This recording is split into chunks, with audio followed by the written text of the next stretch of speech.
Estamos estudando esses nomes de um ponto de vista assim, bem metafísico, não? Enquanto prototipos tal. São nomes de uma expressão na língua árabe, etc. Então, tudo isso faz com que a gente possa estar sentindo uma distância.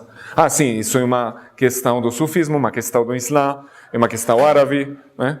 Então, o que eu quero agora também é que tentemos naturalizar essa prática, essa teoria dos sufis na nossa experiência pessoal, para ver que, na verdade, ela já está funcionando no nosso cotidiano. Então, que não é uma questão ajena. Como que seria isso? Aleia. Aleia. Tá. Sim, isso, que não é aleia, né? Então, de alienação, por exemplo, alheia.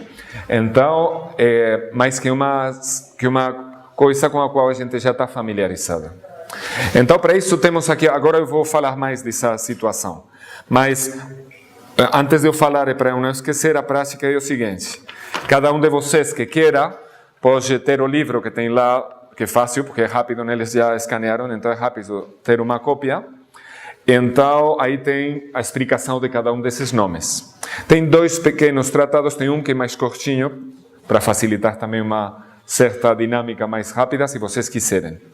Então, falamos que os nomes são o jeito na tradição islâmica de se familiarizar com a presença, as qualidades positivas de Deus.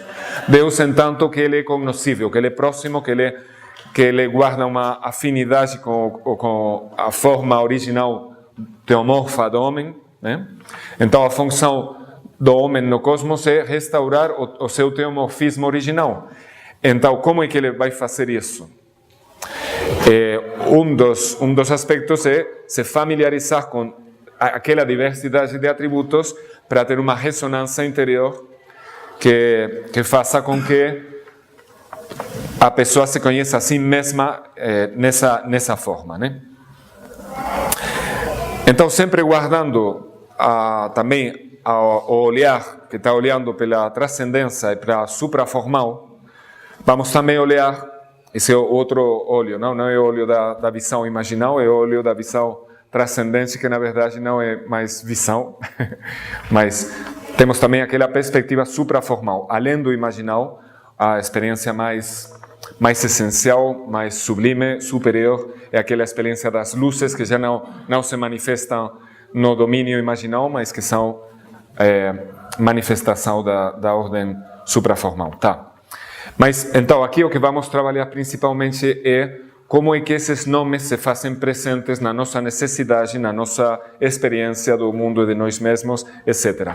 Imaginem que a Carol se perguntar, será que eu posso ter uma consciência dos nomes, não já na tradição islâmica, não já na língua árabe, mas da ideia de que todo estado, toda manifestação, toda experiência corresponde-se com uma nominação que faz com que isso apareça no nosso processo cognitivo, né? Que nomear aí é tomar consciência da qualidade que está se manifestando num estado, numa situação, tá? Então, uma forma de fazer é ter uma lista de atributos, nesse caso, para nos familiarizar mais com a apresentação sufi, poderíamos usar essa lista aí. Então, falar, bom, agora eu vou trabalhar nessa situação com essa pessoa, eu estou esperando uma criança para nascer, quais desses nomes têm uma presença particular na minha necessidade, na minha imaginação, na minha conceição dessa situação que eu vou viver. E se eu fico aberto, se eu tenho uma familiaridade com uma diversidade de atributos, eu estou aberto, então, cada momento dessa situação, por exemplo, de acompanhar uma mãe até o momento do nascimento, ou do momento de nascimento, ou qualquer outra, vai trazer na minha consciência, seja acompanhar a presença de um atributo, seja invocar aquela qualidade para ela se tornar presente, tá? Então, para isso ser mais fácil, podemos começar por fazer um exercício. O que eu imagino que seria útil numa situação assim? para meu trabalho enquanto doula, por exemplo. Então eu vou assim, Rahman com certeza, né? Porque o nome do hálito do compassivo, que é a criação, que é a Rahma que vem do útero, né? Que é aquela conexão uterina, então tem tudo a ver com a maternidade, etc., né? Vou com Al-Malik, então é o rei, é o soberano. Então isso aqui, o Mulk, isso aqui é o reino visível. É onde o Malik vai manifestar seus efeitos, que já tem... Então, de repente, ela encontra ou não encontra uma afinidade com esse nome, que ela vai achar útil ou não nessa situação. Então, aí vai com Kudus, a ideia de santificação, etc. Então, cada um vai... Salam, por exemplo, Salam significa paz, muito importante também numa situação, mas também é integridade. Salim é aquele que tem tudo íntegro, que nada está faltando, né? Isso aqui é também uma situação de pacificação. E também saúde. Então, por exemplo, o fato de nós repetir um nome vai trazer na nossa consciência e através de nós, na situação, essa qualidade. Tá? E aí podemos trabalhar com a lista, até onde a gente possa compreender os nomes pelo livro ou por qualquer outro método. Pode ir na internet e olhar uma lista dos nomes já traduzidos em português e trabalhar com isso, tá? Aí, por exemplo, Helena me ofereceu uma lista, só que tem os nomes em árabe muito grandes, muito bonitos, mas depois a transliteração é bem pequenininha. Então, tem muitas traduções que vocês podem buscar, ou bem utilizar esse livro aí. Minha proposta para o próximo dia, então, tudo aquele que faz esse trabalho, ao respeito da sua própria intimidade, ao respeito do seu trabalho, de sua relação no casal, não, isso vamos deixar, que isso está difícil, não. Brincadeira, só qualquer domínio da sua experiência que vocês queiram, como é que é na minha pesquisa? É que eu estou trabalhando de um ponto de vista qualitativo com a minha disposição na minha pesquisa? Né? Por exemplo, eu já tinha a experiência de fazer um livro com outra pessoa e nós nunca sentamos juntos para trabalhar nessa pesquisa sem antes nos preparar com a intenção e uma disposição interior para fazer aquele trabalho. Quer dizer, nunca começamos a trabalhar na inconsciência. Senta aí, então isso aqui. Não, sempre começamos conectando internamente com a cortesia, buscando aquelas qualidades desejáveis num trabalho assim. Então, o resultado é que aquele trabalho também fica na minha memória, é outra coisa. Não tem nada a ver com um trabalho feito de outra maneira. Dá para perceber. Então, isso que eu estou propondo para vocês é uma toma de consciência da atitude que a gente tem com qualquer situação, seja laboral ou não seja, a partir de uma reflexão com os atributos. Tá bom, então isso fica para a próxima aula, que é quarta-feira. É livre porque é um exercício de liberdade, é porque, então, aqueles que façam, se são 2, 3, 4, aqueles que fizeram, podem falar, eu fiz, eu achei isso aqui. E aí, a partir do que eles acharam, podem trazer questões e vamos falar disso aí. De que nomes vamos falar? Daqueles que interessaram, aquelas pessoas que vão fazer esse trabalho. Não preocupem, não tem por que fazer. Se são 2, está ótimo. Se são 3, perfeito. São todos, então trabalhamos menos com cada um, tá? Mas aí cada pessoa que trabalhou pode trazer as questões. Olha, com respeito, o que você acha desse significado? Será que aplica isso que eu imaginei? Aí trabalhamos os significados dos nomes, daqueles que foram de seu interesse, tá? Então, combinado para próxima quinta-feira. Pelo menos, é a última aula, então pelo menos 1 hora. Talvez a primeira vamos trabalhar desse jeito, tá? Aumentou mais na aula? Na minha aula de dança? Não.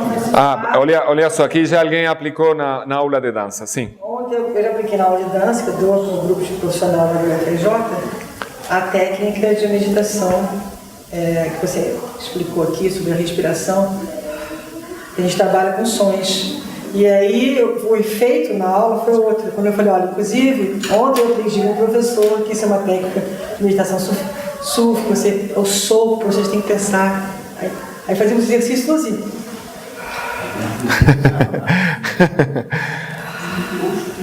Ficou, além de poético, como isso deu uma integração, a aula deu outro nível de resposta.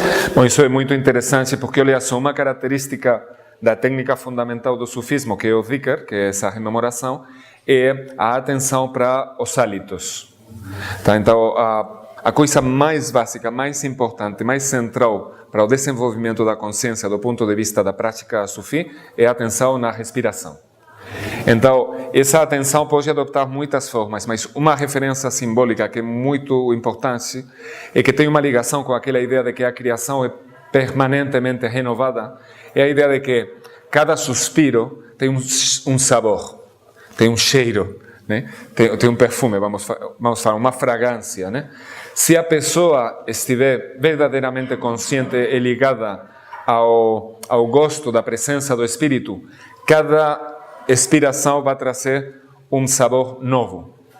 Então, se uma pessoa está fazendo uma meditação e a respiração tornou-se mecânica, não tem gosto, está repetindo, um dhikr nunca é uma repetição, não tem como repetir uma qualidade. A qualidade vai mudar o tempo todo. Então, é uma coisa assim caleidoscópica, né, que vai mudando. Então, essa disposição para perceber a qualidade do momento no gosto da respiração é fundamental. Tá?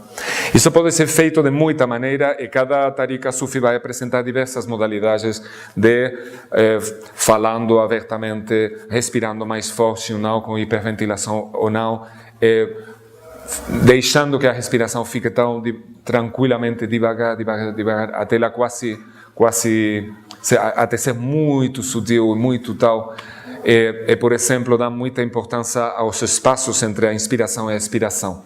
Especialmente quando expirou todo o ar e tem aí um silêncio antes de tomar ar. Por exemplo, aí tem um espaço que, se isso se trabalhar cotidianamente, é um espaço de seres da existência. Passado, presente, tanto faz. A respiração, porque ela é a respiração do misericordioso, né? É aquele hálito original da criação.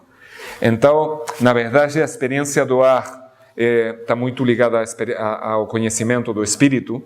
Então, com delicadeza, com tranquilidade, sem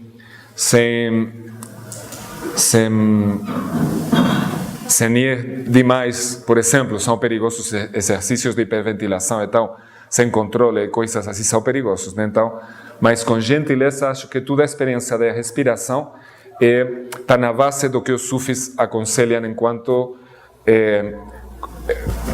experiência de si, né? Tá, então para compreender como é que eles lidam com os nomes, essa questão é muito importante.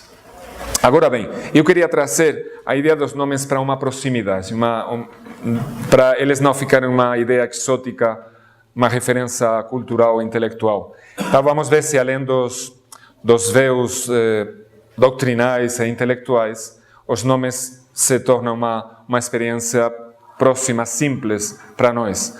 A questão é compreender que eles já estão sempre presentes, já estavam presentes sempre. Não é uma novidade.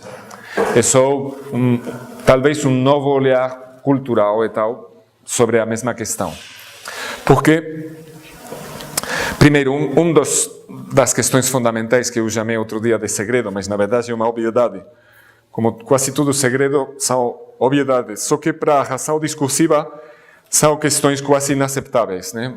Várias coisas da relação do haq, do halq, etc., para a razão comum que trabalha com categorias e com distinções, são praticamente inaceitáveis. São uma intuição com a imaginação e com o coração, né? Então essa questão dos nomes também torna-se bem-vinda, torna-se mais prática quando ela é acolhida desde esse lugar. Qual que é? É o fato que cada nome está mostrando aspectos distintos do real. Está mostrando uma diferenciação, uma especificidade de um atributo que é diverso aos outros atributos. Tá? Do ponto de vista da diversidade. Mas do ponto de vista da unidade, todos eles, os 99, são sinônimos. E são sinônimos perfeitos. Por quê? Porque todos são nomes da mesma pessoa. Só tem um. Nós podemos chamar ele de guia, de beleza, de paz, de misericórdia, mas é sempre o mesmo. Ele não muda pela diversidade dos nomes, não é? Então, enquanto que eles são todos sinônimos e todos estão conteúdos no nome Allah, a questão é a seguinte: em árabe fala que temos dois tipos de invocação, de demanda para Deus, de duas maneiras de solicitar as qualidades divinas se manifestar em nós ou na nossa circunstância. Uma é pela língua, exteriorizando na nossa consciência aquela invocação. E outra é pela língua do nosso estado. Quer dizer, permanentemente nosso ser está solicitando de Deus a manifestação daquilo que nós precisamos pela língua de nosso estado. Então sempre estamos invocando Deus. Qualquer necessidade que nós temos, mesmo se não é formulada conscientemente, já está sendo uma demanda, tá? Agora a questão é a seguinte: se nós somos mais conscientes do que nosso ser profundo, nosso si mesmo, né? Está solicitando aí nossa relação é mais plena com essa permanente relação com o ser. Agora bem, se achamos que os nomes são só aqueles nomes dos nomes em árabe, então fica uma coisa aí esquisita. Mas se eu não sei aqueles nomes, e aquilo é arábigo, ou aquilo é muçulmano, então eu sou cristão, isso não é para mim usar. Não, no cristianismo é assim mesmo. Deus tem nomes nos evangelhos, na Torá. A Virgem Maria tem nomes, são recitados na igreja, são atributos daquela presença feminina do conhecimento e do amor que é a Virgem. Então, aquela recitação de qualidades da Virgem também é uma familiaridade com a diversidade qualitativa. Os nomes de Jesus, olha aquele livro lindo que o Frei Luís de Leão escreveu, Os Nomes de Jesus. Maravilha de livro. Então, também tem a contrapartida no Islã, são os nomes de Muhammad. Não se tem os nomes de Deus, também tem os nomes de Muhammad. Que então também é outra aproximação. Seria uma reflexão sobre as qualidades da forma humana original, primordial. Na verdade, fica bem perto, né? Porque quase é o divino já se manifestando no domínio do Halq. Porque então, olha só essa dialética que a gente estabeleceu, Halq. Na verdade, o que é chamado na teologia unus ambo. É uma biunidade, né? Manifesta-se enquanto duplo, mas é um, né? Na última instância. Então, outra forma de considerar os nomes é enquanto eles estão se manifestando, se atualizando no Halq. Então, a referência por excelência seria a forma muhammadiana, ou Jesus, ou também, por exemplo, a Shekhinah, na tradição hebraica, tá? Deus enquanto presença, que em árabe é Sakina, é o descenso da presença pacificadora de Deus. Bom, então, principalmente essas considerações têm a ver também com a imanência das presenças qualitativas, né? Mas também tem muito nome de essência, se vocês lembram, falamos essência, qualidade, atos. Então, quase todos os nomes podem ser considerados desde essa tripla perspectiva. Agora bem, falamos que os nomes de Deus são infinitos e que não tem nada que não seja uma palavra de Deus. Só que por cortesia espiritual, nomes que não são, os nomes apresentados pela tradição escriturária não são comentados enquanto tais. Tá? Quer dizer, quando os sufis falam dos nomes de Deus, falam dos mais belos nomes de Deus, que são aqueles que a revelação apresentou. Aqueles que vêm do Corão e do Hadith, e que o profeta mesmo falou. Porque esses são os nomes por excelência para uma contemplação simbólica. Tá? Então, eles são considerados, os sufis acham que tem uma eficácia simbólica na realização superior. Agora bem, na verdade, qualquer palavra é nome de Deus. Tá? Então, até um som que não seja de uma linguagem conhecida, também é nome de Deus. E muitas vezes, sufis vão fazer dhikr com palavras que aparecem do mundo do Jabarut, que é do mundo da imaginação ativa. São palavras de inspiração angélica que adoptam uma forma que não corresponde com uma linguagem humana convencional. Por enquanto, elas são também dhikr. Tá? Então, as modalidades da experiência dessa linguagem para se relacionar com as qualidades, são tantas como pessoas, tantas como experiências espirituais, tá?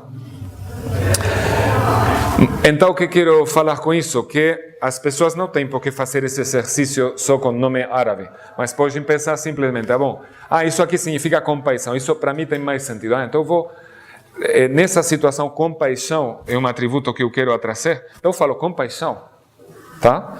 Precisa falar ou eu posso pensar? Pensar já é falar, né? O que a situação ótima para a relação, vamos falar, espiritual inspirada com uma situação é a abertura, é se abrir para receber, é uma escuta. É mais uma pergunta, que eu faço agora? Estou à disposição para a qualidade necessária se manifestar. Mas o que? Eu quero manifestar isso aqui. Tá?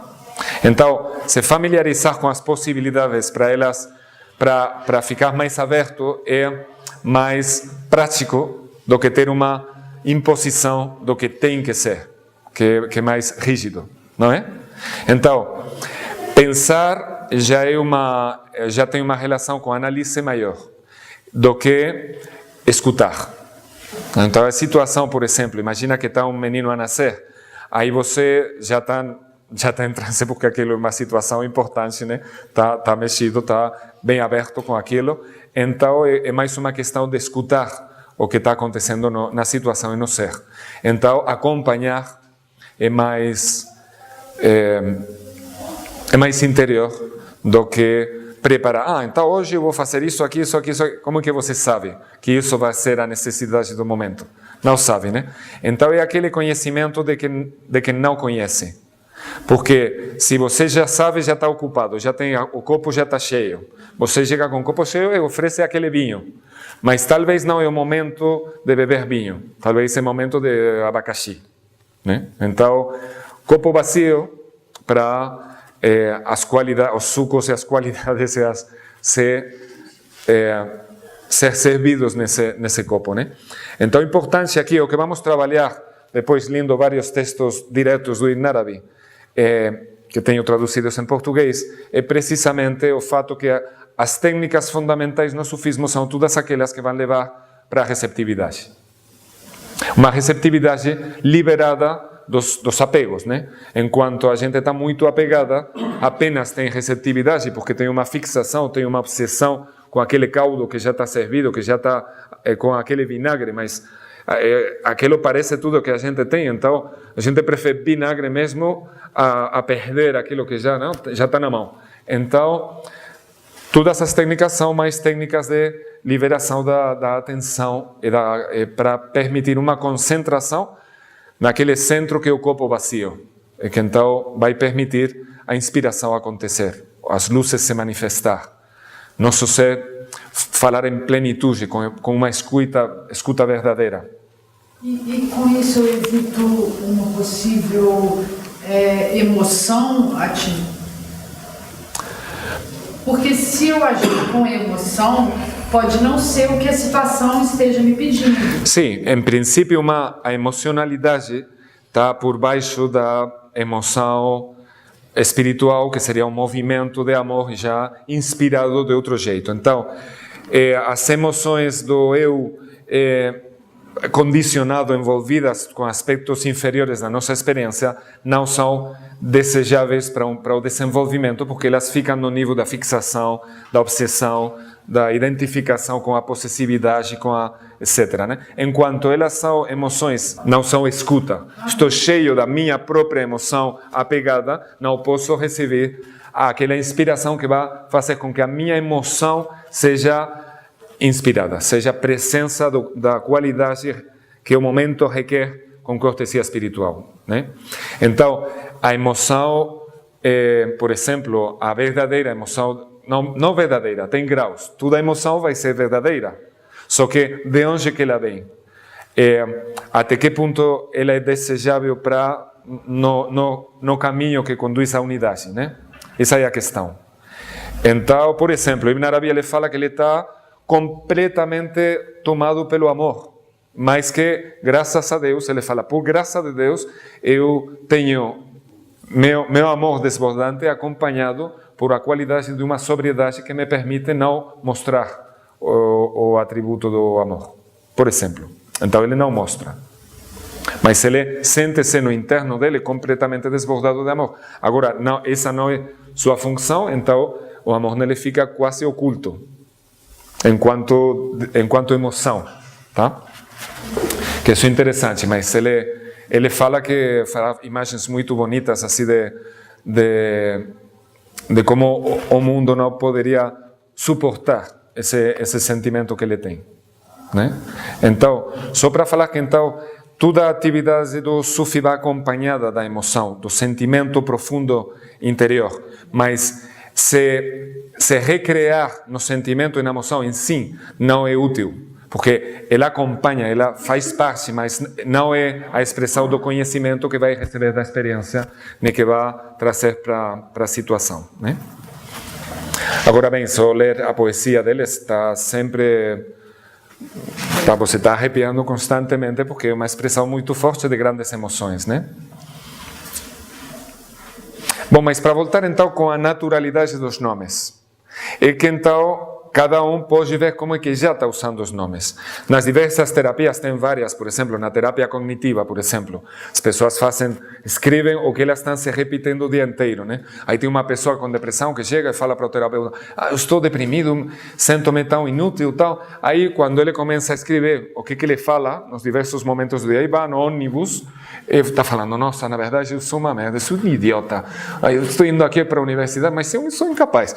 Aí escreve, né? Idiota, incapaz, tal. Aí continua o dia, no final fala, nossa, escrevi, eu sou incapaz 50 vezes hoje. Estou fazendo um zikr, que o incapaz, assim, constantemente, estou conseguindo atualizar a incapacidade.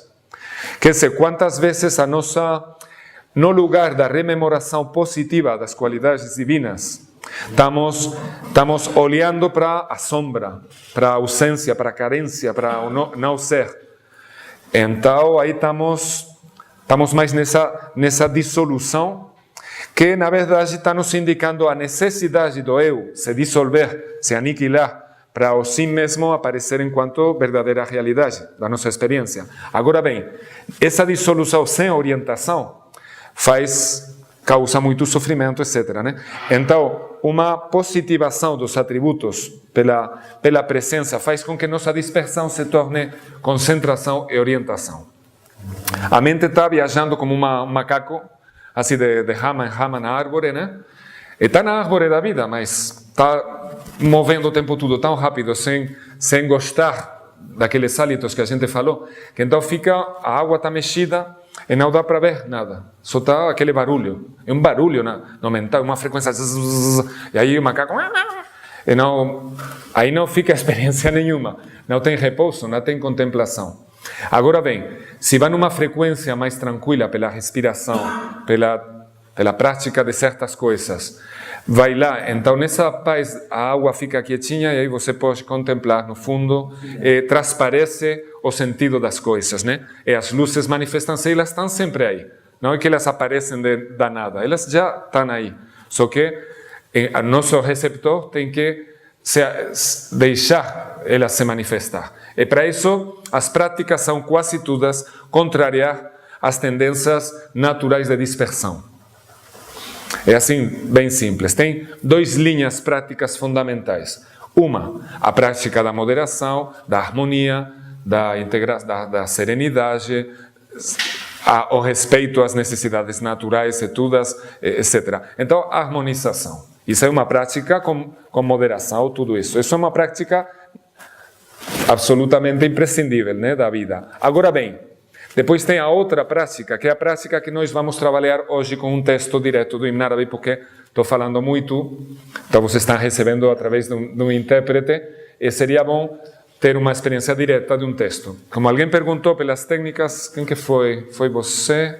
Não, foi o José, né? Você? Não? Foi você, né? Então hoje vamos trabalhar tem uma risala, são só 5 ou 6 páginas desse texto, que trabalham 4 práticas fundamentais. Agora, essas 4 não são a prática da harmonização, que é uma prática general de qualquer tradição, mas são, pelo contrário, uma prática de contrariar a natureza da nossa tendência identificada com as leis naturais, etc. Então, aqui vai nascer a prática do silêncio, a prática do jejum, a prática da vigília, e qual que é a outra? O quê? Não, desculpa que é outra. Essa que tem que ser importante para mim nesse momento. Ah, sim, o retiro, né? O retiro, né? Bom, então aí que vamos ler agora, porque acho que vai ser importante. Primeiro, ter o gosto da palavra direita de Ibn Arabi, e depois ver como é que também essas 4 técnicas fundamentais da espiritualidade em geral, de qualquer tradição, são explicadas por Ibn Arabi enquanto prática para se aproximar. Ele vai falar a ideia de como se aproximar da condição dos que são íntimos de Deus, pela prática dessas 4, tá? Essas 4 não são a prática assim da harmonia normal no entorno natural da prática convencional, né? Mas são bem mesmo contrariar, né? Eu falei ontem tudo que a gente não gosta, né? Porque aí vamos ter um espaço especial. Agora bem, voltamos antes disso para os nomes. Qualquer palavra que vocês, qualquer qualidade que vocês possam conceber e nomear, em nome de Deus. Então é com isso também que vamos trabalhar. Não é que nessa situação de trabalho fala, nossa, agora não encontro um dos 99 nomes. Não, mas você tem uma imagem na sua imaginação, que é a expressão disso que você quer canalizar nesse momento. Então essa imagem é o nome que está se manifestando. Quer dizer que nem sequer estamos falando de uma verbalização linguística necessariamente, mas toda a linguagem visual, auditiva, sensitiva, em qualquer domínio da percepção, também é nome. Tá? A conceito de nome aqui é bem ampla. Não é só a linguagem verbal escrita que é nome, porque toda criatura é nome. Isso aí, qual que é o nome? Podemos nomear com a língua convencional, mas o ser mesmo da coisa já é nome. Tá? Sim. Existe uma hierarquia entre os nomes, os 99 nomes, ou os nomes em árabe, ou os nomes em outra língua, ou os nomes de Deus mesmo? Sim, eu já falei que isso aqui Ibn Arabi fala que na verdade esses 99 são os nomes dos nomes primordiais. Quer dizer que já esses nomes árabes, enquanto nós conhecemos linguisticamente, já são determinações linguísticas dos nomes originais que estão por cima. Tá? Então, aqueles nomes, o que está sugerindo é que aqueles nomes originais são impronunciáveis mesmo, né? São até inefáveis, né? Então, se já tem uma hierarquia que é aquela do supraformal sobre o formal, tá? Quando a gente já está no domínio formal, então já temos os mais belos nomes. Então, esses 99, na hierarquia dos nomes, são os prototipos de tudo o resto dos nomes. São as matrizes dos outros, né? Agora bem, entre eles também tem uma hierarquia. Porque tem vários, tem, por exemplo, 3, dos quais todos os outros também procedem, que são os fundamentais, né? São Allah, Ar-Rahman, Ar-Rab. Então tem a Uluhiyya, que é o que designa a essência e designa também a função divina. Tem a Rahmaniyya, que então é a função já no domínio da manifestação da misericórdia, da criação, etc. Mas são nomes privativos de Deus, que só Ele é nomeado assim, e que não tem a dependência, não tem dependência com ninguém. Por exemplo, você não pode falar o Allah da pessoa. Não pode. Não pode falar o Allah da gente. Não pode. Não tem como falar isso. Ele não estabelece uma relação de dependência gramatical. Mas sim pode falar o Senhor da gente, da humanidade, o Senhor da criação, o meu Senhor. Mas não pode falar o meu Allah. Tá? Bom, então já tem uma hierarquia. Então, Allah para estar na hierarquia superior ontologicamente, porque é o nome da essência, incognoscível. Também é o nome da função da divinidade, que é a integração de todas as possibilidades. Rahman também é isso, mas já é nome bem da manifestação, da conceição, né, das coisas na criação. Então, e depois tem Rab, que já vai estabelecer a dualidade Senhor-servo. Isso, assim poderíamos continuar a falar do que em árabe chama as presenças divinas. E tem toda uma hierarquia ontológica. Essa hierarquia sempre é relativa. É uma hierarquia dos nomes enquanto nomes diferenciados, mas na verdade todos estão nomeando a mesma realidade última, que é o Hak. E desse ponto de vista já não tem mais hierarquia. Não? Já não tem mais hierarquia. Bom, agora bem, então sim, tem nomes que são mais, por exemplo, o atributo da vida, mas se vamos falar dos 7 atributos da pessoa divina, então a discussão aí está, é uma discussão mais teológica, mas em árabe vai fazer também de um jeito místico, né? Então o atributo da vida para ele é o mais compreensivo.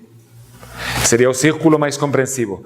Ou bem, o atributo do conhecimento. E aí está a discussão. O que é mais compreensivo? O conhecimento, o fato de Deus ser Alim, o conhecedor, ou o fato de ele ser o vivo? Tá, então aí tem várias perspectivas também numa hierarquia. Então, todos os atributos, o atributo do poder, o atributo da vontade, né? Da volição, o atributo de já estão dentro dos centros de mensagens o tempo todo para os outros. Tudo o que está acontecendo no pensamento dos outros, muitas coisas se passando aqui. A gente faz uma seleção, uma redução e só tem alguma mensagem no consciente, né? Então, enquanto a gente está manejando esse consciente limitado, as mensagens são limitadas. Mas se a gente desidentifica, deixa esse pequeno consciente habitual e fica aberto para todo esse conhecimento recebido na nossa experiência, toda essa ligação que temos com o conhecimento universal, com o conhecimento dos outros, com todas as experiências vividas, isso manifestar. Então, manifesta-se na intuição enquanto síntese. Tá? É um conhecimento que vai muito além do nosso controle consciente pelos procedimentos mecânicos habituais. Tá? Por isso que na meditação, no esvaziamento, no silêncio, aparecem conhecimentos que normalmente estão reprimidos, estão censurados. É só nesse estado que quando a gente tem se liberado das obsessões do eu, que aquele conhecimento aparece, porque o eu não deixa isso acontecer. Ele não quer conhecer mais. Ele quer ficar na sua identificação, na sua obsessão, na sua definição da realidade. Né? Então ele tem aquele castelinho construído. Então, só saindo desse castelinho, dessa prisão, que o conhecimento pode acontecer. Por isso esse conhecimento não é uma aquisição, é o véu que está se retirando. Por isso é que o doutrinal, o analítico, a experiência intelectual convencional é uma limite, porque o que está é não deixando você ir além da sua prisão. Então, é só nesse esvaziamento que vai acontecer a inspiração, que sempre é além da prisão do eu. E então aí, a situação para um trabalho com os nomes não é tanto trabalho de análise intelectual, quanto abertura para o amor agir do jeito correto no momento. É assim? Agora, que a língua árabe não seja um obstáculo. Se vocês já têm uma tradição, uma prática tradicional qualquer, vejam quais que são os atributos que vocês já estão utilizando lá, que são utilizados, que são predicados de Jesus, de Deus, os orixás, ou qualquer coisa, pode ser considerada atributo, né? Então a questão é como é que minha receptividade está lidando com a presença, a consciente presença dos atributos, porque se eu estou receptivo e liberado do meu eu, então a pessoa que está nesse estado também é canal para essa liberdade, para essa manifestação, para essa abertura acontecer nas situações. Então você chega numa situação muito constrangida e tenta com esforço fazer alguma coisa aí, difícil, está em conflito, está entrando num conflito de posições, de tentativas. Agora, com esvaziamento, o que é para acontecer aí numa harmonia amorosa silenciosa? Então aí os atributos vêm. Agora, isso não é não tem por que se corresponder com o desejo do seu eu. Se está trabalhando com uma intenção que é desejo egoico, obsessivo, etc., então isso vai ficar no nível do conflito. Se está trabalhando na direção de se liberar do obstáculo do eu para entrar no fluxo da manifestação inspirada, então isso é outra situação bem diferente. Então, qualquer nome que possam imaginar, que seja qualidade se manifestando, essa toma de consciência já é uma harmonização. Porque se eu, em vez de repetir, eu sou inútil, eu falo alguma coisa de estima positiva, na verdade eu sou amante da realidade. Na verdade, sou uma pessoa que vai amar e que está amando. Por exemplo, que é bem diferente de falar, eu sou uma pessoa muito carente que na verdade eu dei eu mesmo, né? A situação é bem diversa, não é? E isso são nomes. E a questão é a seguinte, são nomes só. São perspectivas nominais da realidade, não é? O que eu acho, aquele atributo que eu vejo quando eu me olho no espelho, é o nome que eu estou nomeando nesse momento. Estou falando, nossa, estou muito carente. Aí eu só vou me viver enquanto carência. Nossa, que eu estou triste e necessitado, né? Então, isso que eu estou fazendo se manifestar, não é? Agora, se além disso eu posso perceber a beleza desse meu estado, a graça que tem aí, etc., então eu vou positivar amorosamente a mesma situação. Aí o olhar muda porque o nome mudou, né? Então, essa situação, como é que estamos lidando com os nomes da nossa realidade interior e os nomes do mundo, que muda por completo. Bom, vamos mudar de atividade. Eu vou pedir para alguma voz assim, poderia ler, mas seria meio ruim com o meu português. Olha só, o tratado tudo inteiro é só isso. Então, não é tão difícil ler. A maior parte são notas, né? Isso aqui tudo são notas, só isso que é texto. Então, o texto, na verdade, não é longo. Não é longo. Tem 5 partes. Tem a apresentação e o estudo das 4 condições, as 4 práticas mais de contrariedade do que da harmonização, que vamos tratar agora e discutir. Então, eu vou propor que isso seja lido por alguém. Eu acho que uma voz de um cantor destacável é a voz do Faustino, se ele com licença.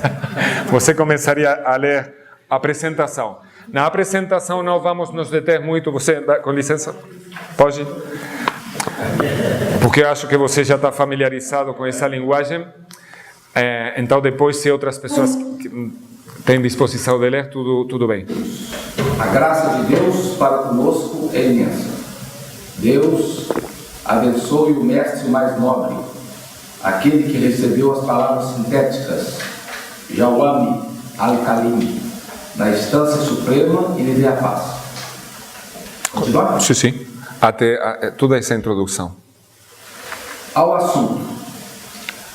Na noite de segunda-feira, dia 12 do mês de Jumadá, do ano 599, 27 de janeiro de 1203, formulei a Allah um pedido de conselho na estação de Al-Maya, em Taif, durante uma romaria ziyara, a sepultura de Abda Allah ibn Abbas, primo do mensageiro de Deus.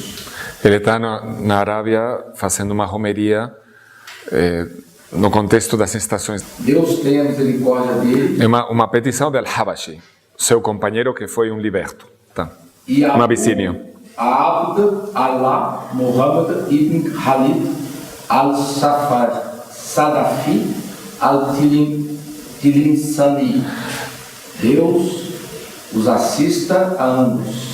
Assim que Deus companheiros pedem para ele um conselho e ele pede para Deus. Sim.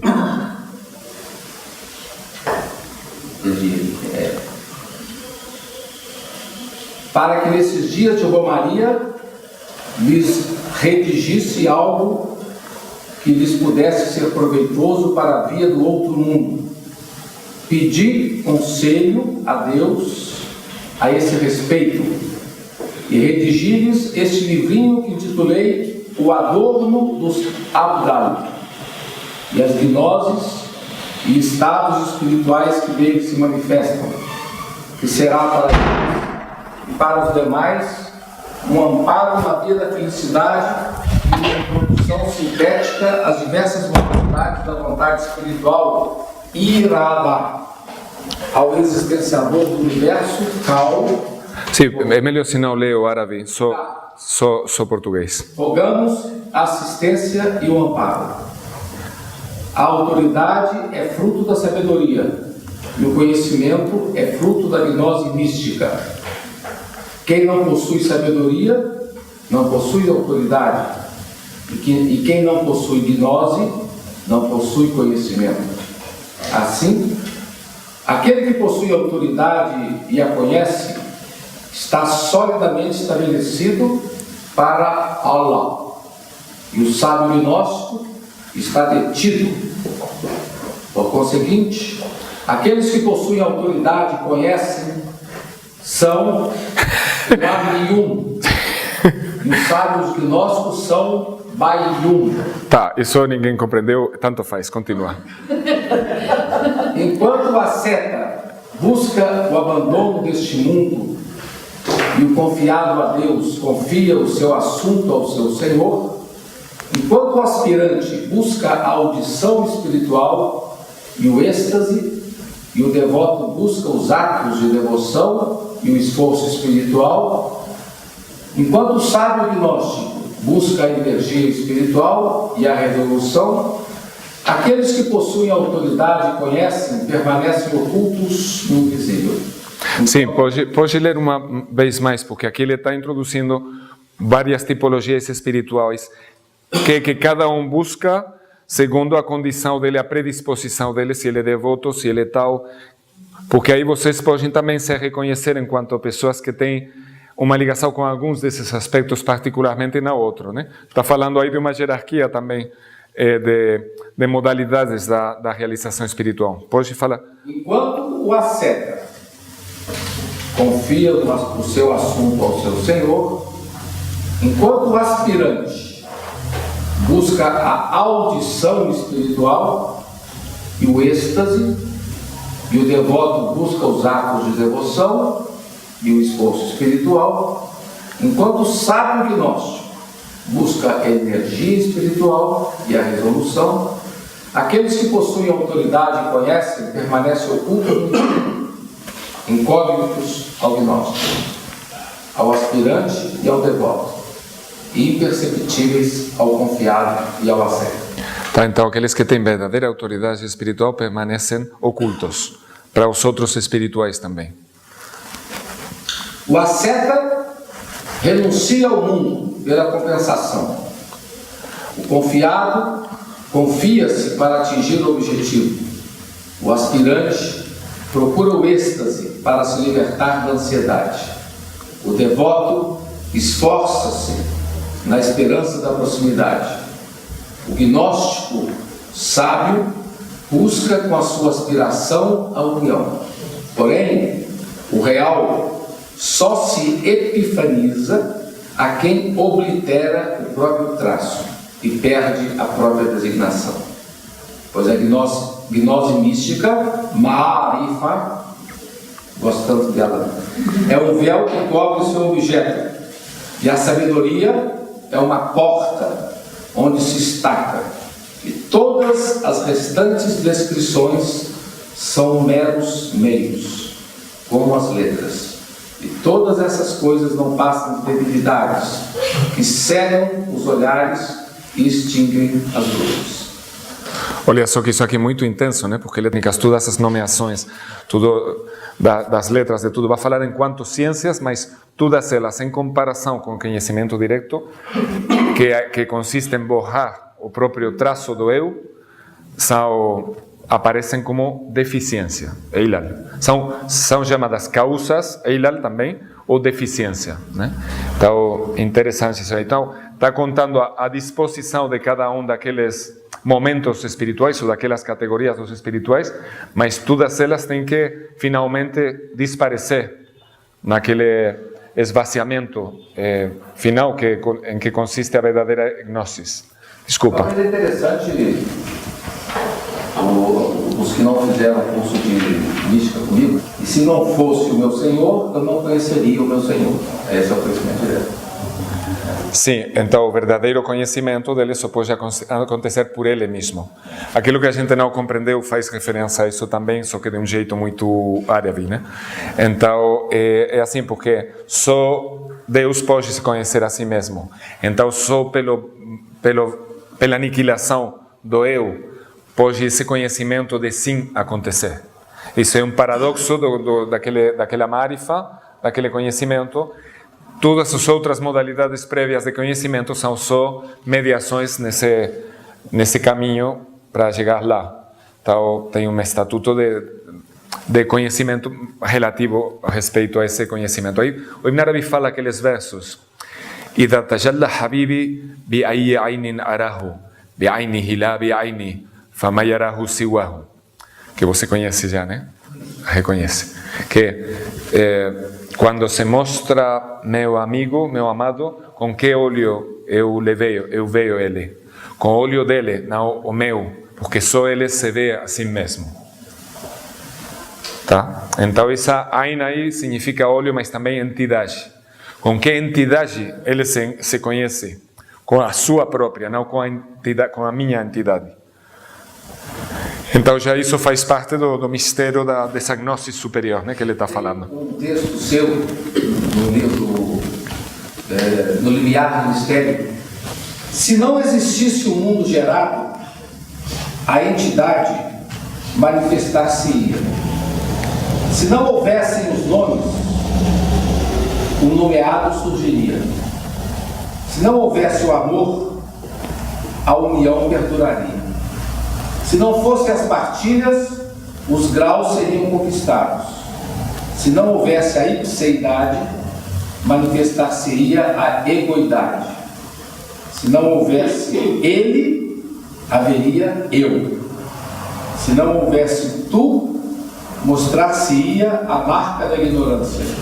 Se não houvesse o entendimento, a soberania do conhecimento incrementaria e essas obscuridades desvanecer-se-iam e este corpo de dubiedade dispersar-se-ia diante das espadas aguçadas da extinção. Epifaniza-se ao teu coração aquele que jamais deixou de nele habitar, no mistério da pré-eternidade. Mas és tu mesmo quem vela o olho à sua apreensão. Porém, pelo estabelecimento do símile, torna-se claro ao coração que aquele que ele vê é permanente, não cessa.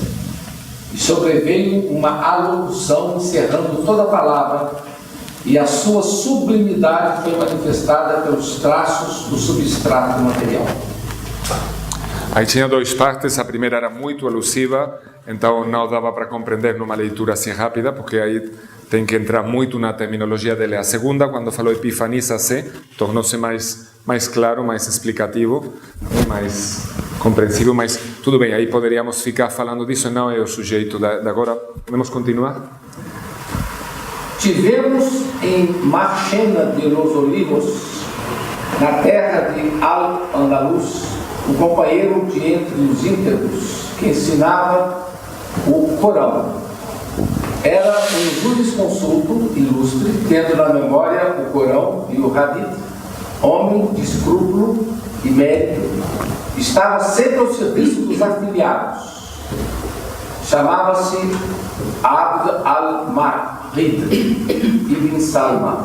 Contou-me, Deus o assista, o seguinte: certa noite, estava sobre o meu tapete de oração, havia completado a minha recitação diária e coloquei a cabeça entre os joelhos na invocação de Allah, quando eis que sinto uma pessoa puxar o tapete de oração que tinha debaixo de mim e colocar no seu lugar uma esteira grosseira. Disse-me: reza sobre ela. Ora, a porta do meu quarto estava trancada e a sua presença perturbou-me. Essa pessoa falou-me: quem intima com Deus não se perturba.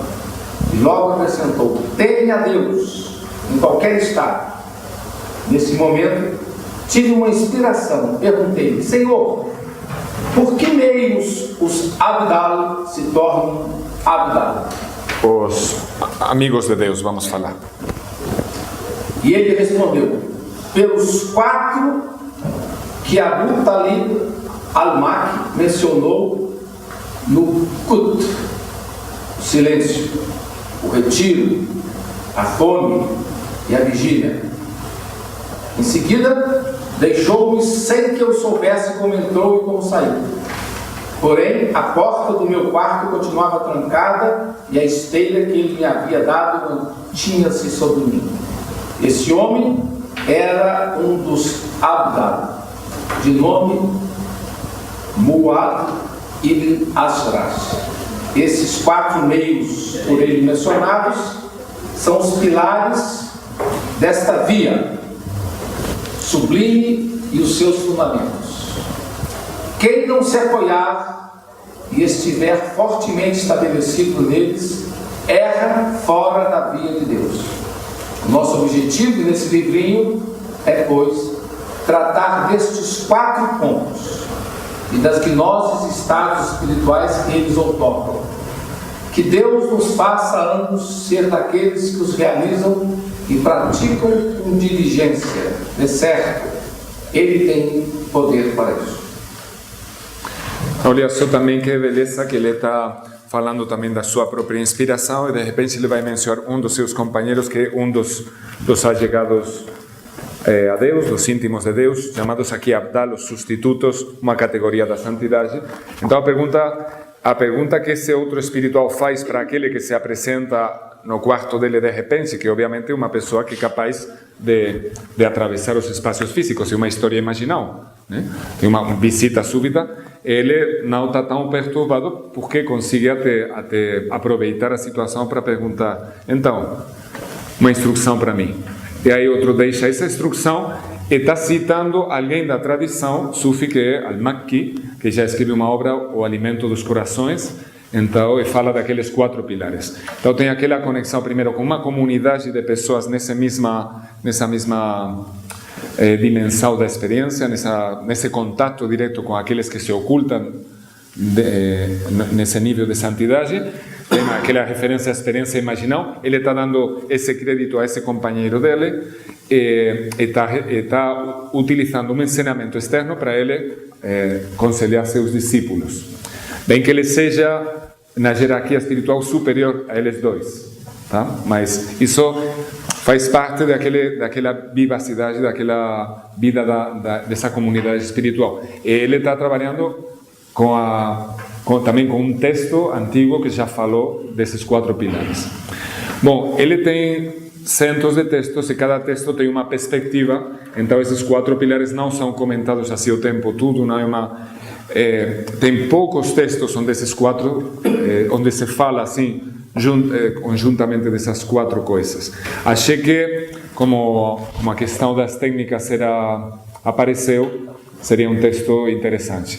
Vamos, sem nos demorar aí, e olha que o texto está datado, aconteceu naquele dia que eu tinha uma visão, que foi a interação da experiência espiritual atemporal além do cotidiano, está sempre também em diálogo ligada à experiência no tempo cronológico, na vida, nos espaços. Essa pessoa, em Marchena dos Olivos, perto de Sevilha, conectado com tal e qual pessoa, né? Então, o nível das determinações do tempo, da cronologia da história, também é significativo porque está significando a providência de Deus desse jeito particular, né? Então, quem pede para ele que o tratado seja escrito, não é só uma abstração intelectual de uma meditação, tudo tem um contexto também de experiência direta espiritual, não é? Isso eu acho interessante. Tudo escrito dele tem sempre também essa... Por isso que a gente sabe muito da vida dele, porque tudo sempre essa obra foi lida diante de tais discípulos. Aí eles vão escrever, estavam presentes tal. Aquelas relações, aquelas prensas, aquelas ligações entre as pessoas são também parte importante da experiência espiritual, porque são a atualidade, são a presença, são a concreção da experiência espiritual. Então vamos lá com o primeiro dos pilares.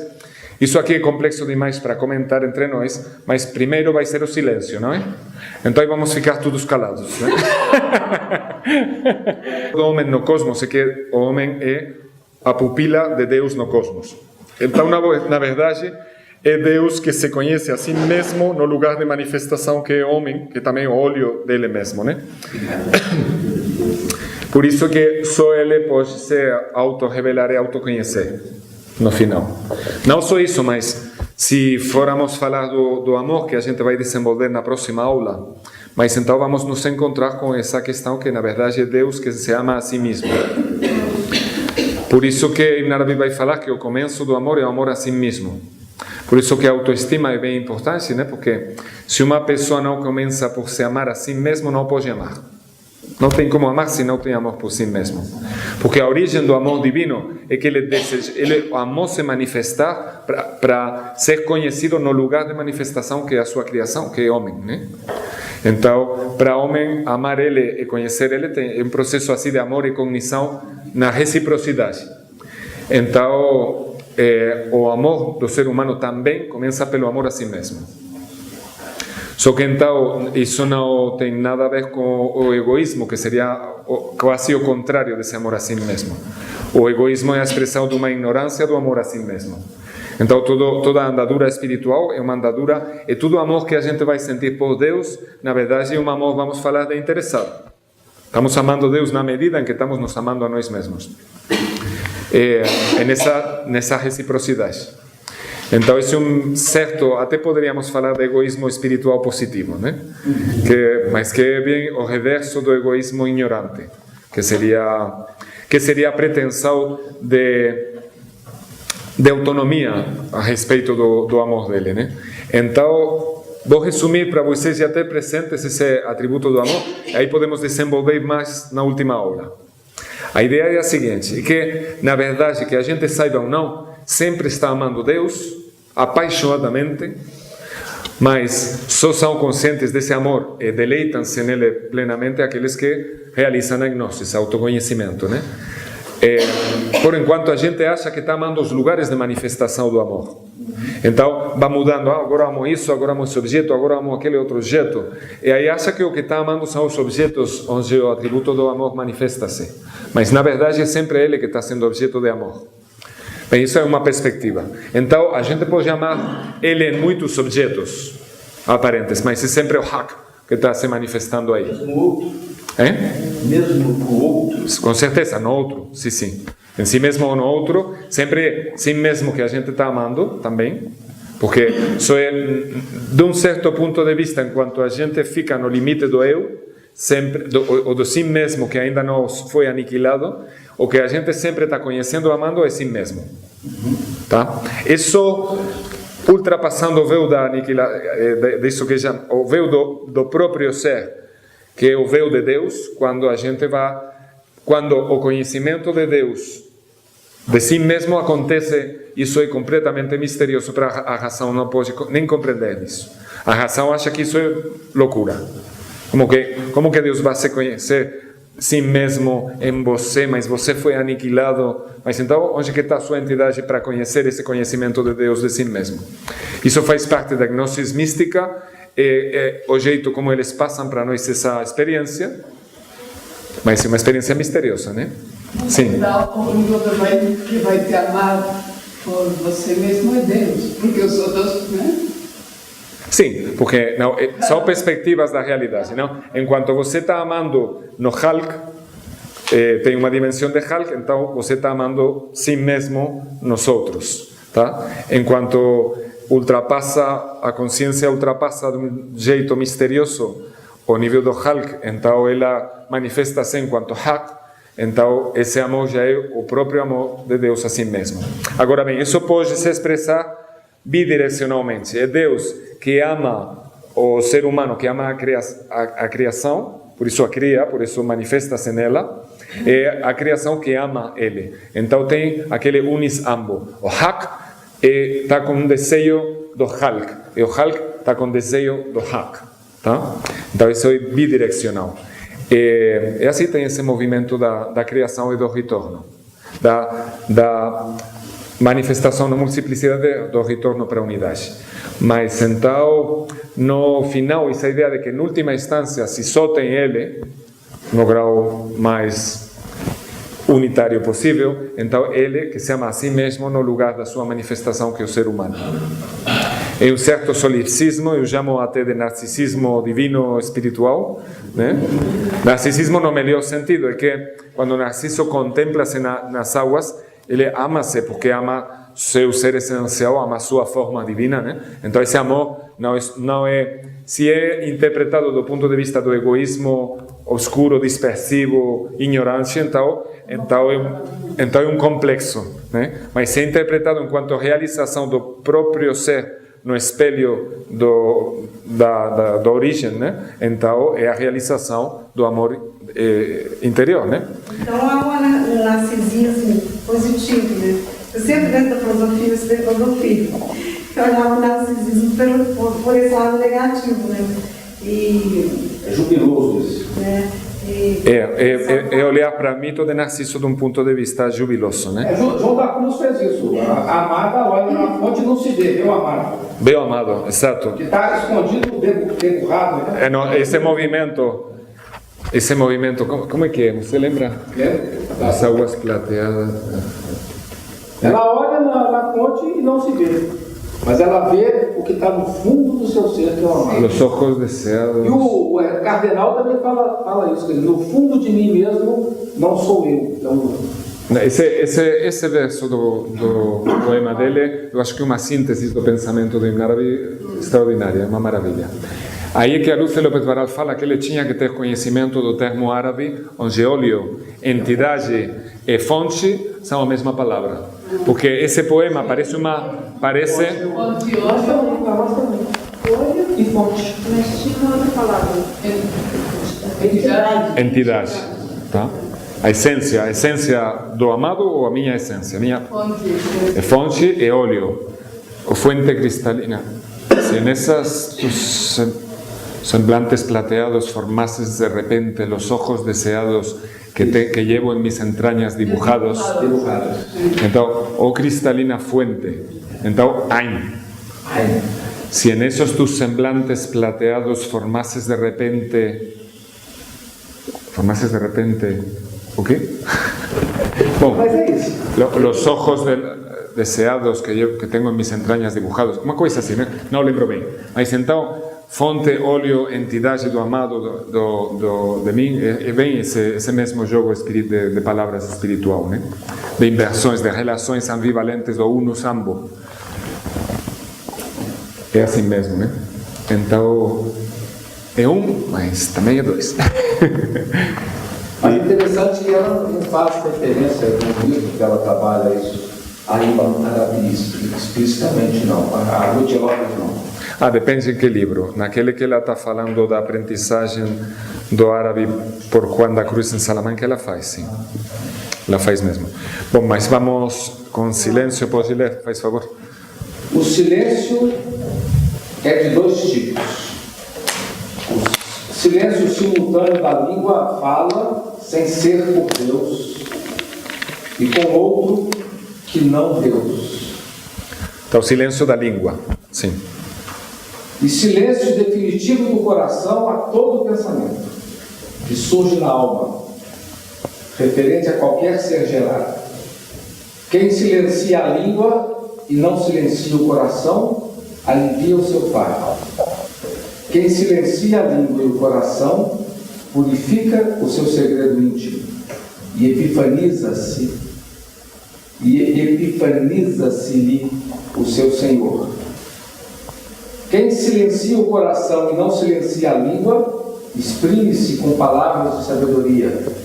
Quem não silencia a língua nem o coração é escravo de Satã e objeto do seu escárnio. O silêncio da língua é uma das estações espirituais do comum dos místicos e dos mestres da caminhada iniciática. O silêncio do coração é um dos atributos dos aproximados, agente dos testemunhos visionários. O estado próprio do silêncio dos caminhantes é a preservação dos males, e o estado dos aproximados são as alocuções íntimas. Aquele que observa o silêncio, em todos os estados, fala necessariamente com seu Senhor, pois o silêncio absoluto é impossível no íntimo do ser humano. Mas quando se transfere da fala dos demais para a fala com seu Senhor, torna-se um confidente aproximado, assistido na sua palavra. Quando fala, fala com justiça, porque se exprime por Deus, Allah, diz seu profeta. Ora, a palavra justa é fruto do silêncio, como omissão do erro, enquanto que, sem ser por Deus, é em todas as circunstâncias um erro, e com outro que não Deus, é sob todos os aspectos um mal. Deus diz: nada há de bom na maior parte das suas confidências, exceto aquele que recomenda uma esmola, uma boa ação ou a concórdia entre as gentes. E para completar essas condições, acrescenta: não lhes é ordenado senão que adorem a Deus, purificando-lhe a religião. Ao estado espiritual do silêncio corresponde a estação da revelação nas suas diversas modalidades. O silêncio deixa como herança o conhecimento de Allah.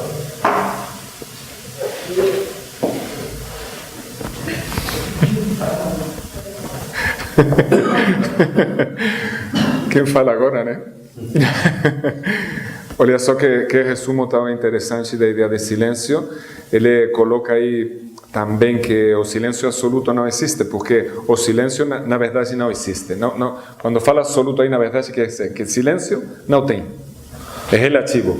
Aí você deixa de falar com as criaturas, então acontece a fala de Deus. Então, esvazia o copo, está falando de receptividade, né? Se esvaziar para ficar receptivo. Quem que achou ideias interessantes para compartilhar? Aí isso responde também ao que você estava perguntando, né, Carol? Então, eu faço com pensamento, ou tem que falar? Não é tanto a questão de que seja falado pela língua, ou pela língua interior do pensamento, quanto que venha daquela presença da escuta. Mais do que da nossa precipitação nessa dispersão que é isso que é dispersão, né? Então é assim, você esvaziar para ficar cheio de Deus, né? Sim, não falar com as criaturas enquanto halq, enquanto dispersão, enquanto identificação com os diversos objetos que parecem autônomos, independentes, mas escutar é só falar porque tem aquela intimidade com o haq. Então, uma mudança da atenção. Então, fica calado até ele falar para você.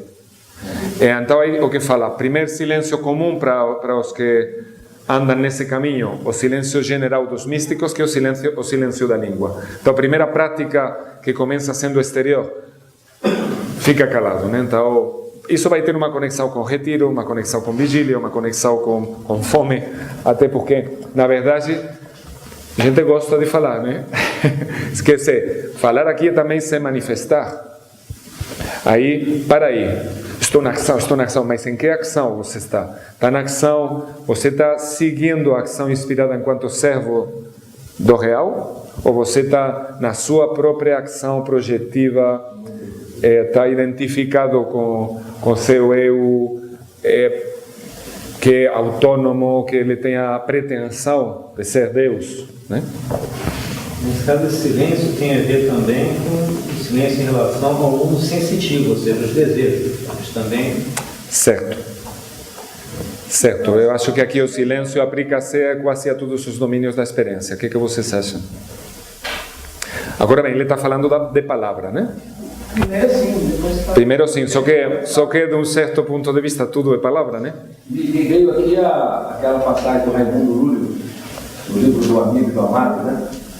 E vou aplicar o silêncio, ele não aplica não, mas vai ser interessante. Quando você falou que o silêncio não existe, né? O amigo sozinho, né?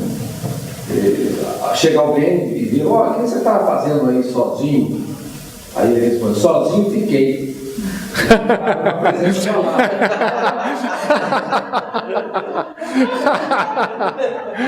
Ou seja, você pode, só que eles não falam assim, mas eu diria, em silêncio eu fiquei, porque eu estava na presença do amado, eu estava diante da fala do amado. Sim. O outro introduziu o silêncio, né? Nesse sentido que não interessante. Então, o silêncio é uma consideração dialética como uma fala. Sempre tem, é como no universo, né? A gente até concebe de um jeito pitagórico, né? Que sempre, ou de um jeito atômico, né? Que sempre tem uma vibração, né? Das partículas, seja de partículas, seja daquele som primordial que faz, que é a substância da criação, né? Aquele som está sempre aí. Então, o silêncio puro não tem, porque é a absência de manifestação, de existência. Então, o silêncio seria o inexistente. Mas aqui silêncio não é essa categoria do inexistente. Aqui silêncio é a relação de receptividade que você guarda ao respeito de um tipo de palavra. Então, enquanto você está na fala do mundano, na fala do mico, do macaco aí saltando na árvore, e na fala das preocupações, das implicações com todo o diverso, aí você não guarda silêncio para escutar a fala do real. Então, enquanto você está escutando a fala do real, e você está sendo inspirado, aí fala, o que tem silêncio no coração e não guarda silêncio na língua, aí ele pode falar veracidade, pode falar verdade, né? Então, quer dizer que a pessoa pode estar no silêncio, que é recepção da palavra de verdade, aí pode falar, mas ele fica em silêncio. Olha só que quando Ibn Arabi contemplou do lado da Kaaba a figura, a forma daquele ser humano, que na estrutura corporal dele, na constituição corpóreo espiritual dele, continha todas as ciências que ele vai escrever depois nesse grande livro que é as Revelações da Meca. Então, todas essas revelações que ele escreve, contemplou nessa forma humana, na forma misteriosa, tá? Então, ele não fala quem que é, se chama de cavaleiro, aquela fata, quer ser um cavaleiro virtuoso, beleza, tal, mas não fala quem que é, não associa especialmente se é quem que seria, se é Jesus, se é Muhammad, se é uma forma primordial, que não dá um nome, porque é a forma por excelência, mas uma contemplação que ele tinha. Então, fala dele, ele é o falante silente, ele é o que fala guardando silêncio, guarda silêncio falando, né? Porque é assim, porque ele guarda silêncio, está recebendo a palavra, porque ele, falando, ele preserva o silêncio do seu coração, tá? Então, que silêncio vá por orientação da receptividade, né? O silêncio é guardar silêncio ao respeito da dispersão do mundo, para ser vazio para receber essa palavra que sempre está aí. Então, enquanto você esvazia daquela orientação, já está escutando. Não tem como ficar um vazio de palavra. Se você já não está na escuta da dispersão, está na escuta da verdade. Sim? Duas coisas. Achei fantástico isso, mas tem esse teólogo protestante, Jürgen Moltmann, escreveu um livro chamado Espiritualidade dos Sentidos Vigilantes, atentos, né? E ele fala do sábado. No fundo é isso. Na tradição judaica, o sábado é o silêncio da semana. A Bíblia fala, o sábado é repousar no sétimo dia. Então é o momento do silêncio. Ele faz uma pergunta, ele fala, né? Ele fala, o espírito deve libertar-se das preocupações, das expectativas, deve dispor-se a aprender, deixar-se envolver pelo silêncio, e assim todos os sentidos poderão abrir-se à beleza do mundo que você conhece. Então, eu acho essa ideia de receptividade, e que o Thomas Merton chama de forma muito bonita o trabalho de cela, que é o monge, Ah, né? é. Que você se retira.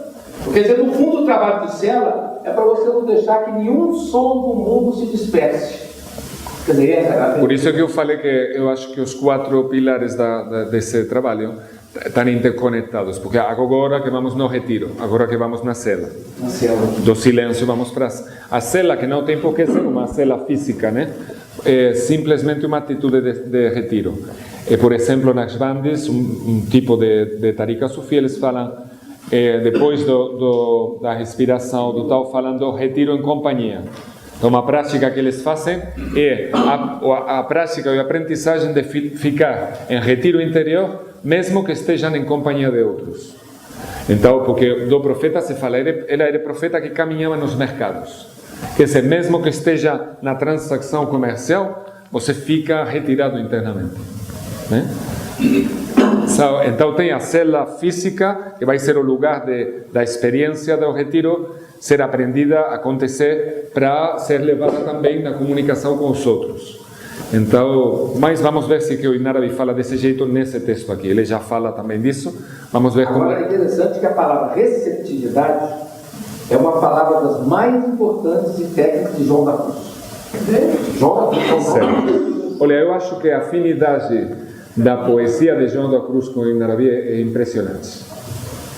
É impressionante. É verdade que também poderia se falar da última poesia de Juan Ramón Jiménez, que ele não se apresenta enquanto místico, por enquanto, escutar seus últimos poemas, você acha, nossa, em árabe falando em espanhol, né?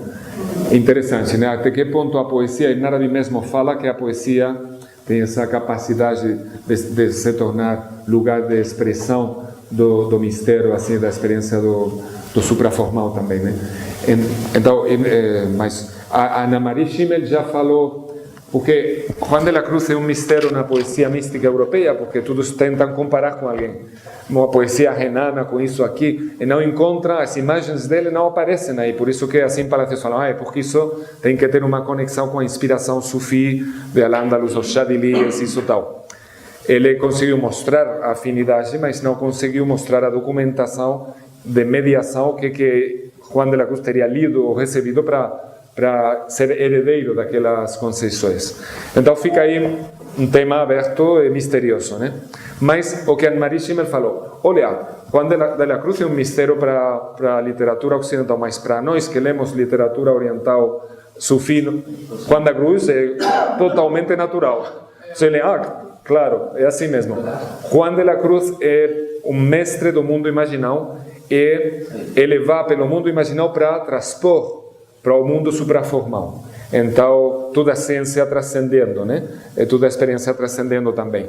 Então, para mim não tem dúvida que sua poesia pode ser lida por qualquer sufi enquanto mestre sufi com naturalidade, sem possível diferença de linguagem, né? Porque está num nível de realização espiritual muito alto. Agora bem, quando ele fala as montanhas, os vales, as águas sonorosas, tudo isso, ou aquela grota de leões entrelaçados, o suco de granada que os amantes gostarão, tudo isso não são só metáforas, não são metáforas no sentido literário convencional, porque não são alegorias conceituais. Essas imagens não são para ser substituídas por conceitos.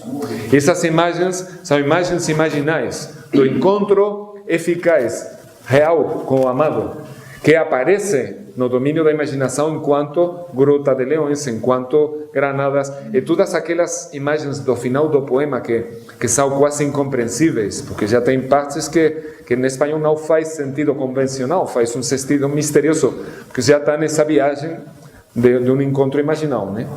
Então eu acho que o que é importante é essa poesia ser interpretada com a teoria da imaginação que a gente trabalhou aqui. Mas também é importante se lembrar que para Ibn Arabi a imaginação é só uma mediação, não é o fim, tá? A imaginação está por baixo do mundo puramente espiritual inteligível, é lá que a gente aspira, é lá que a verdadeira realização acontece, além da imaginação.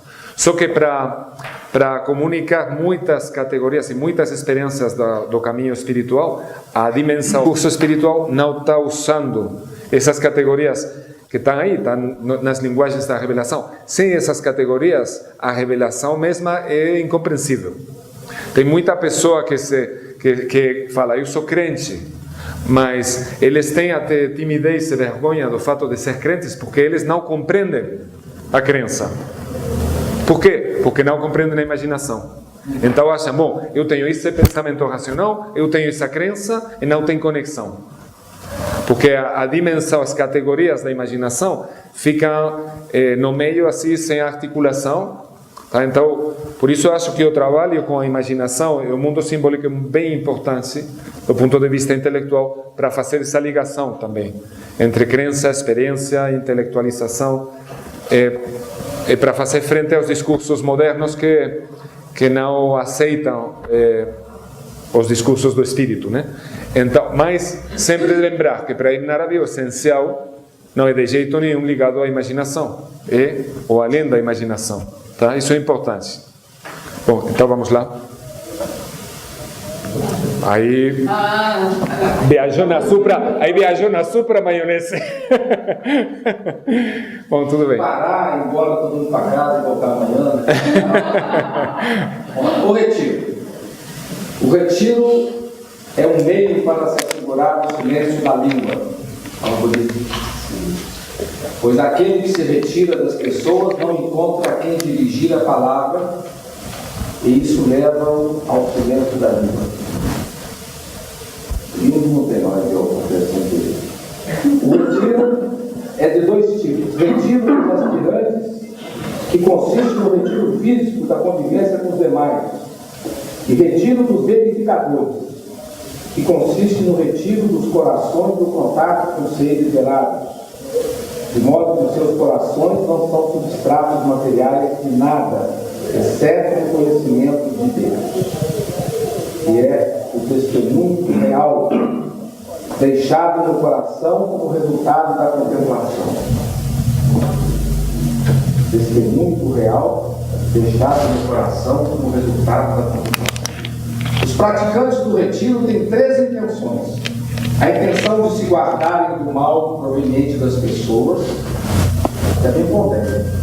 A intenção de se guardarem do mal que possam fazer ao próximo, que é mais elevado do que a primeira, porque na primeira se trata de uma má opinião que se tem dos outros, enquanto na segunda se trata de uma má opinião que se tem de si mesmo. Ora, a má opinião que tens de ti mesmo é mais efetiva, pois tu és quem melhor te conhece. Isso é muito bom, né? Por fim, a intenção de preferir a companhia do mestre que se tem do lado da Assembleia Suprema. O ser humano mais elevado é aquele que se retira de si mesmo, preferindo a companhia de seu Senhor. Ora, quem prefere o retiro à convivência, prefere seu Senhor a qualquer outro. E ninguém conhece os dons e segredos que Deus outorga àquele que prefere o seu Senhor. O retiro nunca ocorre no coração, a não ser por uma aversão sentida em relação àquilo de que se retira. E a familiaridade para com aquele para o qual se retira e que foi quem o levou para o retiro satisfaz a condição do silêncio, pois este lhe é inerente. Isso no que respeita ao silêncio da língua. Quanto ao silêncio do coração, ele não é garantido pelo retiro, pois qualquer um pode dialogar interiormente sem ser por Deus, e com outro que não Deus. Foi por isso que colocamos o silêncio como um pilar. Está errado isso aqui. Por isso que colocamos o silêncio como um pilares autônomas da via iniciática. Como pilares autônomas da via iniciática. Como um dos pilares, sim. Um dos pilares. É uma errata, sim. Aquele que pratica o retiro alcança o segredo da unicidade divina. E isso proporciona-lhe, no que respeita a gnoses místicas e segredos, o segredo da unidade, como eu disse. O estado iniciático próprio do retiro consiste no despojo dos atributos, tanto no caminhante como no verificador. O estado mais elevado do retiro é o isolamento, pois é um retiro no retiro, e por isso o seu resultado é mais forte do que o do retiro rendável. É necessário que o praticante do retiro possua uma certeza em relação a Deus, para que não lhe sobrevenha nenhum pensamento ligado ao que é alheio ao seu lugar de retiro. Portanto, se essa certeza lhe falta, prepare com antecedência a sua capacidade para a altura do retiro, para que a sua certeza seja fortalecida pelo que dele se lhes manifesta. Não há nenhum meio de evitar. Esta é uma das condições claras e precisas do retiro. O retiro deixa como herança o conhecimento deste mundo. O Tomás Neto fala que o retiro é uma das coisas mais perigosas que tem. Sim, por isso que ele sempre que fala de retiro, fala que precisa ou de ter se preparado muito bem, ou de estar embaixo da supervisão do mestre, e de não fazer sozinho, se não é o tempo. Mas está falando da segunda condição do retiro, que é o isolamento. O primeiro seria a familiarização com o retiro relativo, que é uma prática isolada do silêncio. Agora bem, esse é outro, o isolamento sem preparação seria ficar no meio da confusão interna, seria como que a interiorização da confusão no mundo também. Então isso ficaria uma grande dificuldade, né? E é o espaço de Satã. Claro, exato. Pois é. Então, não é qualquer um que pode se isolar para que isso seja eficaz e conveniente para ele. Thomas Becket só fez isso no fim da vida. Morreu. Até que em nosso tempo, tem várias tarikas sufis que são chamadas de Halwati, que praticam a halwa, que é o retiro aqui é chamado de Uzla, mas é a mesma ideia. Halwa é o isolamento. Então, tradicionalmente, quase para muitas iniciações, uma parte fundamental da progressão era que os discípulos ficavam isolados normalmente 40 dias, então numa cela, num lugar qualquer, normalmente bem isolado, só alguma sopinha por aí que aparecia e pouco mais para ficar verdadeiramente isolado.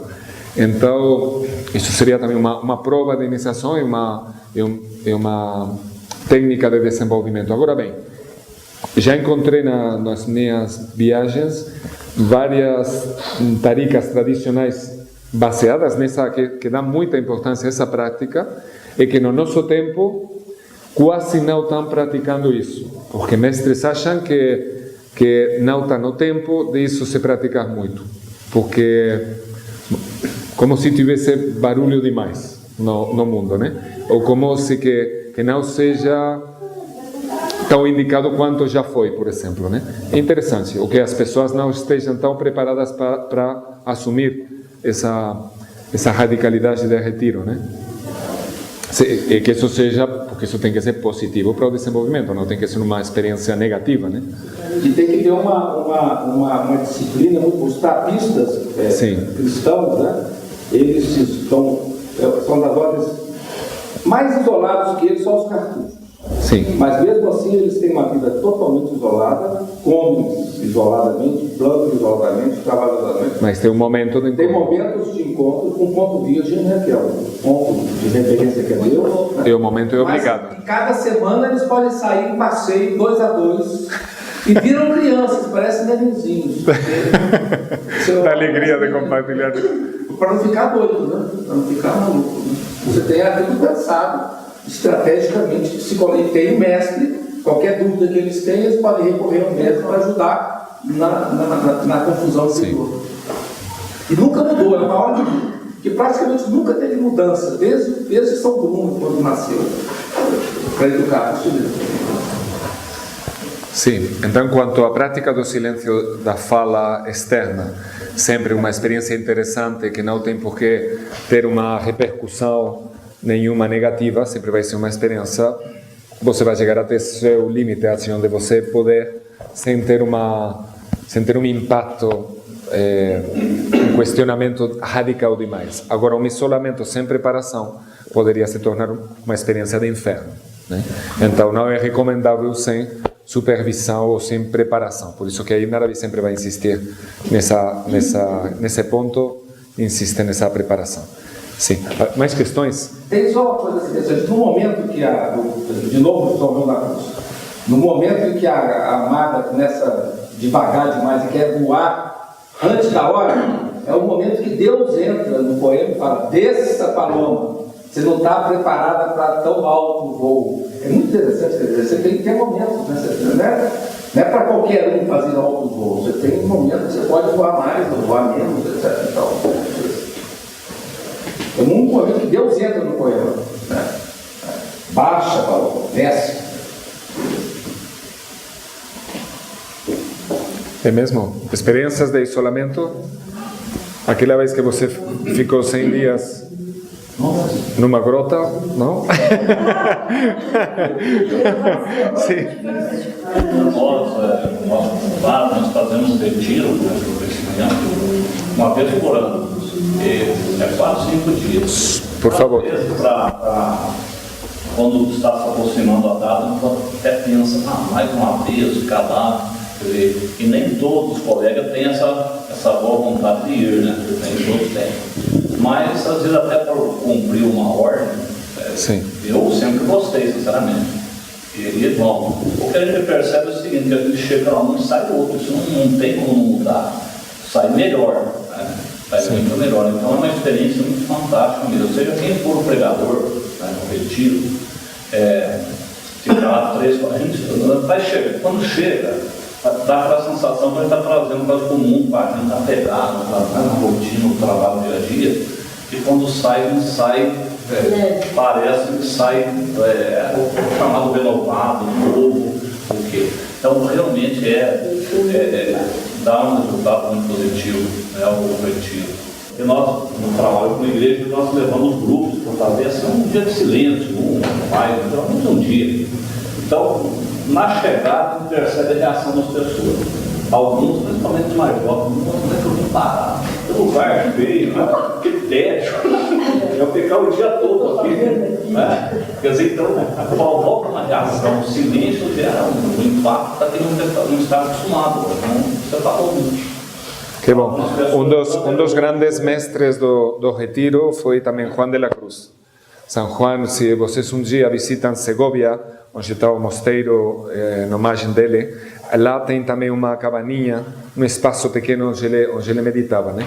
É até possível, se vocês ficarem lá, porque é um lugar onde depois você fica, tem hospedagem entre os monges, se vocês tiverem uma comunicação aí, pode-se entrar e se ficar aí também em meditação, né?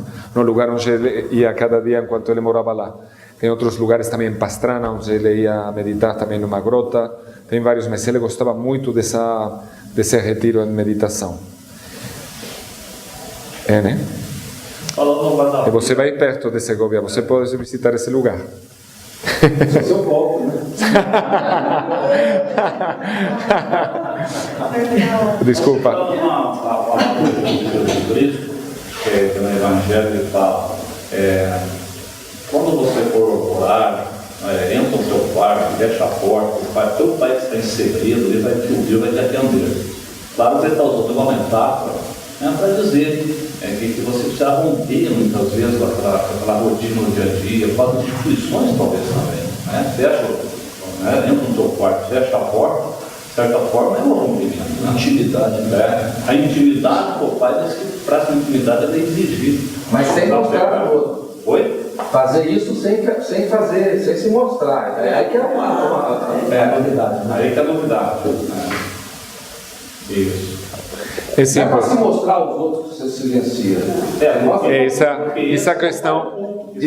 Essa questão é capital no desenvolvimento interior, é um dos grandes obstáculos, porque é a constatação que o caminhante tem do fato que ele está, primeiro que está fazendo as coisas pelo olhar dos outros, está fazendo as coisas para como é que ele aparece ante os outros. Mas, além disso, ele está fazendo também o mesmo com relação a si mesmo. Está fazendo as coisas para o seu próprio olhar de si, para satisfazer um julgamento de si. Nesses dois casos, a razão final não é o amor. Né? Então, até não transcender essa causa que está fazendo para os outros ou para seu próprio julgamento, para satisfazer, sou eu. Estou sendo tão bom, estou ficando tão em silêncio, né? Estou gostando tanto de mim nesse silêncio assim. Então a questão para escapar, isso é uma das grandes dificuldades. Mas então, essa consciência que é uma certa, não sei se chamar de hipocrisia ou como chamar, essa consciência vai acompanhar a pessoa muito tempo, né?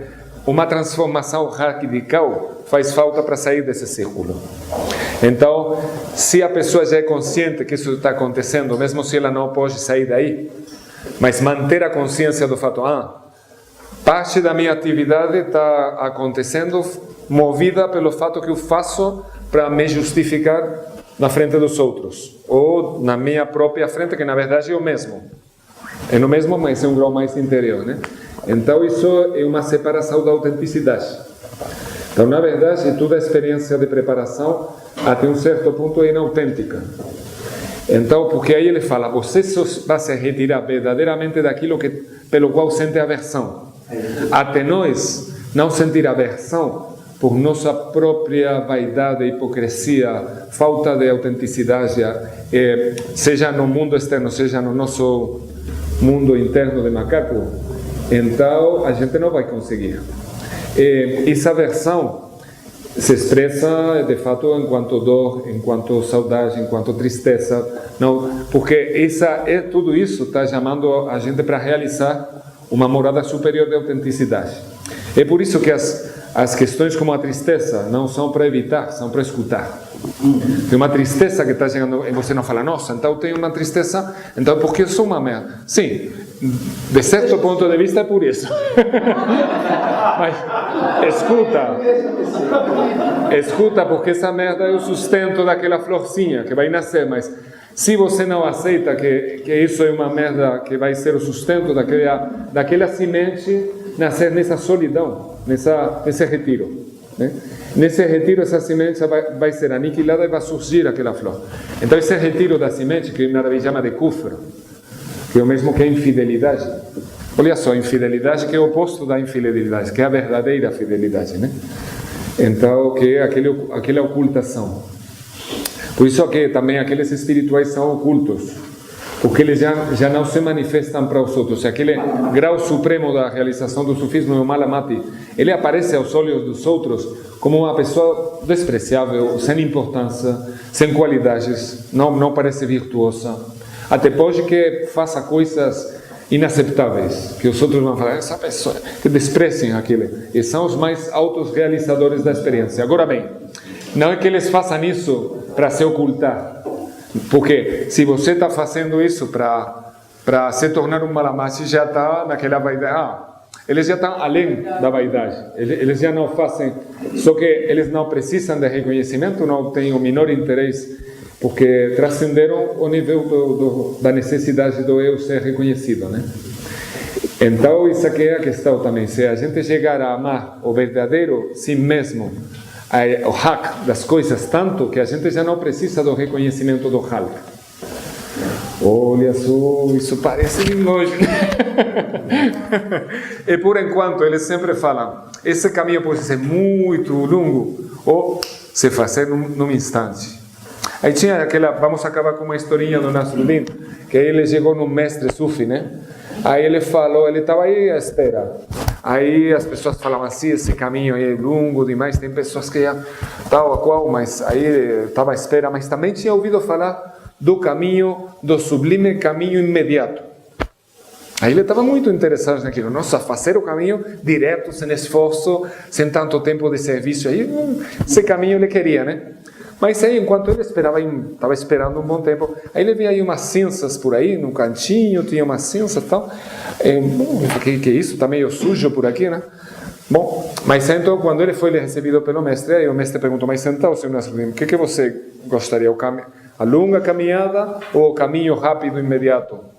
Aí ele falou, você explicaria que consiste esse caminho? Sim, mas uma pergunta antes. O que é toda essa cinza aí no caminho para vir encontrar você? Essas são as cinzas daqueles que escolheram o caminho rápido. Aí ele falou, bem pensado, vou fazer aquela caminhada longa. Bom, é só brincadeira para acabar. Então, vamos deixar, porque aí, na volta, de repente, a gente já começa com as exposições. E se as exposições fossem... Vamos ter 4, eu acho, porque então, tínhamos 5, temos 4. Então, eu acho que vai bem para... Quem que era a quinta? A quinta é um malamate que desapareceu.